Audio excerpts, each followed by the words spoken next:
Hi everyone, in this video I'm going to be showing you how I made a wreath using scarves from the Dollar Tree. Now I brought 3 scarves from the Dollar Tree, and I also brought some flowers that you pin, clip-on flowers that I found that were really cute, and I made a bow using some burlap ribbon. Um, so, I mean, everything is simple and easy. It's basic. I'm not going to really talk too much throughout the video. You can basically see everything that I'm going to be doing.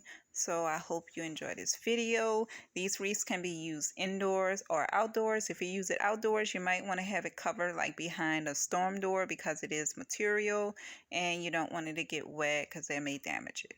But other than that, I hope you enjoy. Have a great day.